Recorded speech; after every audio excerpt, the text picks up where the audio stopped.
Mirëmbrëma të nderuar shikues dhe mirë se erdhët në Now. Unë jam Greta Topiana dhe bashk do t'jemi sot për të diskutuar çështjet më të rëndësishme të javës, duke nisur nga rezultatet dhe surprizat e zgjedhjeve të 11 majit 2025. Po ashtu, shumë pikpyetje, por edhe ngjarje të pazakonta të cilat ndodhen përgjatë gjithë procesit të votimit, por edhe të numërimit. Nga ana tjetër, ditën e sotme ka përfunduar vota e diasporës. Më saktë ka qenë vota e Greqisë, e cila ka qenë ngrirë për shkak edhe të kontestimeve të ardhura nga ana e Partisë Demokratike. Por sot dua t'ju tregoj listën e 140 deputetëve të rinj të Kuvendit të Shqipërisë sipas subjekteve politike.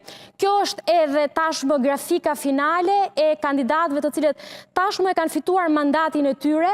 Ka qenë një luftë politike e cila ka nisur me një fushat apo me një parafushat shumë të gjatë për të arritur në këto rezultate.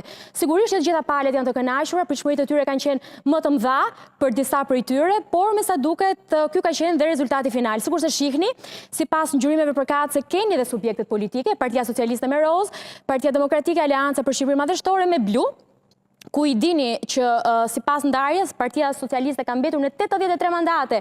Vota diasporës ditën e sotme, pra përfundimi i saj me votën e Greqisë, nuk ka ndryshuar asnjë rezultat, pavarësisht se kishte dy pritshmëritë kryesore. Ishte Fieri, që mendohej që mund të merrej nga nisma për Shqipërinë bëhet, edhe Lezhë, që rrezikonte në një farë mënyrë Partinë Demokratike. Ndërkohë, shihni PSD-n, e cila ka marrë 3 mandate, Partia Mundësia ka marrë 2 mandate në Tiranë, ndërkaq bashkë me të kuqe një mandat, ndërkohë nisma për Shqipërinë bëhet një mandat dhe që nuk ja doli të merrte edhe mandatin tjetër në Fier, gjë që kishte shpresa në përfundimin e votës së diasporës. Ndërkaq, përpara se sa të nisim panelin për të diskutuar dhe për të pasur gjithashtu dhe lidhje live për të komentuar gjithë këto ngjarje, fillimisht le të shohim deputetët e rinj të ndarë sipas qarqeve përkatëse.